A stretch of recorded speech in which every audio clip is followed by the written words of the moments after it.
Hello, my name is Lucas. This is a Bit of Lit, and I would like to talk about Everything Inside Stories by Edwidge Danticat. She's the best selling author of Claire of the Sea Light and Brother, I'm Dying. She is a Haitian American from Haiti, and she moved to America at a very young age. She got her MFA at Brown University, and she's been a creative writing teacher. She's an advocate for Haitians abroad and in Haiti, of course. And these stories all revolve around Haitian women. It is Haitian, not Haitian, right? Am I crazy? I feel like every time I say something, at least a word that I don't often say, I doubt myself. I think that's not how you say that. But that's all I've ever heard it. That's all, the only way I've ever heard it said. Anyway, these stories are wonderful. I love them. I really only love 4 of them, and the other 4, I'm glad I read them, I guess. They're fine. But they didn't do it for me in the same way that the others did. There were moments that I definitely appreciated, and yeah, I will say that I'm glad that I read them, definitely. But I felt the first 4 stories were stronger, and I was more connected to the characters. Those are Dosas, In the Old Days, The Port-au-Prince Marriage Special, The Gift, and then those ones I really liked. Hot Air Balloon, Sunrise, Sunset, 7 Stories, and Without Inspection were just fine for me. I want to talk about the old days, In the Old Days, and The Gift, because these were my 2 absolute favorites. In the Old Days is a story about a young woman who finds out from her husband's woman that... Wait. It's about a young woman who finds out that her husband's woman. It's about a young woman who finds out that from her father's woman. I don't think if I remember right, they're not married. That he is dying. Her father is dying, and she's never met him. She thinks he's never heard of her because, you know, he's never been in her life, and her mother didn't tell him when she was pregnant, and the reason they are separate is because her mother wanted to move to America, and the father wanted to stay there so that he could build this program basically to help hundreds of kids in Haiti who wouldn't have an opportunity otherwise. And his sort of mentality, he found out about his child well after, when she was about a teenager, and decided, is it better to take care of one kid or hundreds?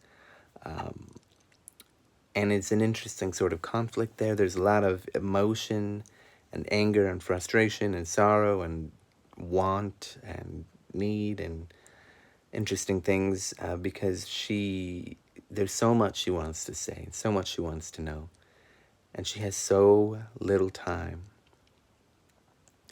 And it's not that her father even wanted her to come.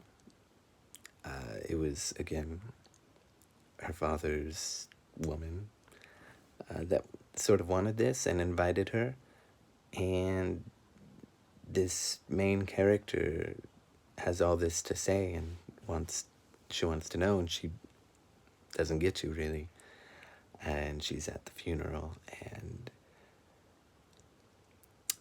she's sort of an awkward passenger there.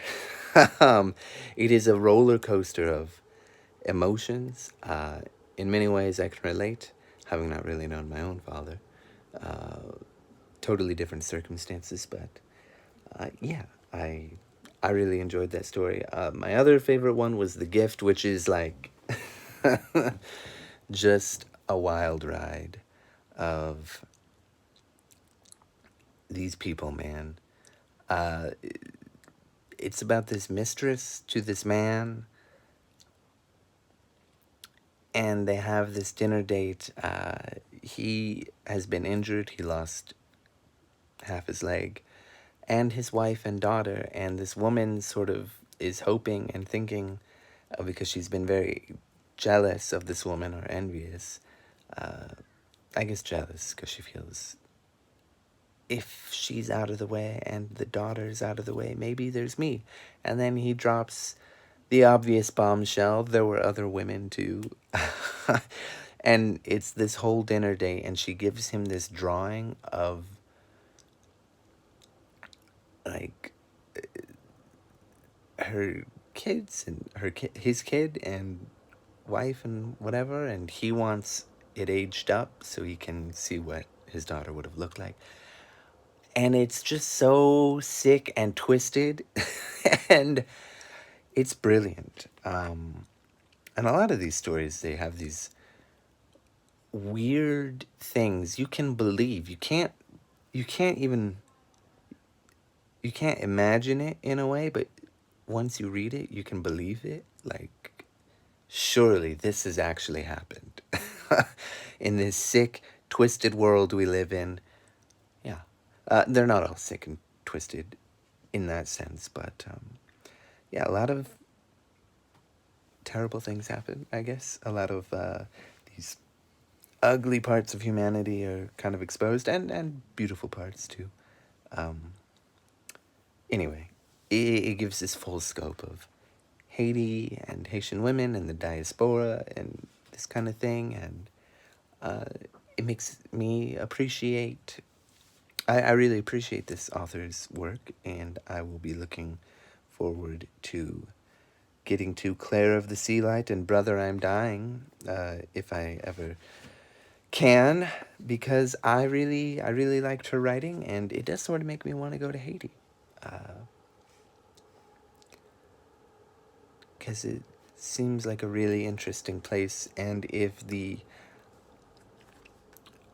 artistic world of Haiti, I know she is American, but she's Haitian too. She's influenced by Haitian culture. Then it would be great to go to Haiti to sort of see that, in a way, somehow, in other forms. Anyway, I don't know.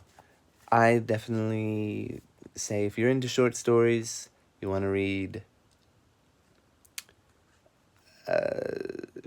something by someone who's not American or British or Canadian or whatever, Edwidge, Danticat, yeah, everything inside. Please read. Thank you. Goodbye.